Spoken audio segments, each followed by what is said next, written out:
नमस्कारम. आपल्या युथचा एक कॉमनसा इश्यू असा आहे, की त्यांनी आता डिग्री घेतलेली आहे किंवा डिग्री घेत आहेत. एज्युकेशन कंप्लीट झालेलं आहे आणि फ्युचरमध्ये काय करायचं त्यांना माहिती नाही. तर वी कॉल देम फ्रेशर्स आणि त्यांना बनायचं आहे प्रोफेशनल किंवा बिझनेसमॅन.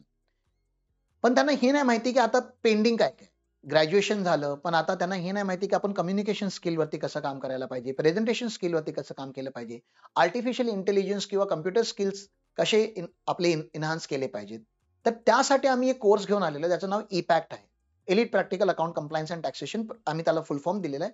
पण कोर्सचं नाव एवढं इम्पॉर्टंट नाहीये. तुमच्यासाठी एक फ्रेशर आणि एक प्रोफेशनल बनण्यासाठी एक चांगला स्किल सेट आपल्यामध्ये डेव्हलप करण्यासाठी ज्या गोष्टी कराव्या लागतात, त्या सर्व गोष्टी ह्या कोर्समध्ये आम्ही तुमच्याकडून करून घेतो. आता मुलांचा प्रश्न आहे, की ह्या कोर्सचा ड्युरेशन किती असेल? बाळा, आता तुला हा कोर्स करण्यासाठी 3 महिने पण लागू शकतात, 6 महिने पण लागू शकतात आणि 3 वर्ष पण लागू शकतात. तुझ्या ॲस्पिरेशन्सवरती डिपेंड आहे. पण मिनिमम 3 महिने तरी लागतात, जिथे तुम्हाला बेसिक्स क्लिअर होतात. तर there are 2 models in impact, impact basics आणि इपॅक्ट ॲडव्हान्स. बेसिक तर 3 महिन्यामध्ये कव्हर होऊन जातो. ॲडव्हान्स करण्यासाठी तुम्ही एक्झॅक्टली कशासाठी कॅपेबल आहात, ते आम्ही तुम्हाला आयडेंटिफाय करून देतो. करिअरची एक प्रॉपर प्लॅनिंग करून देतो.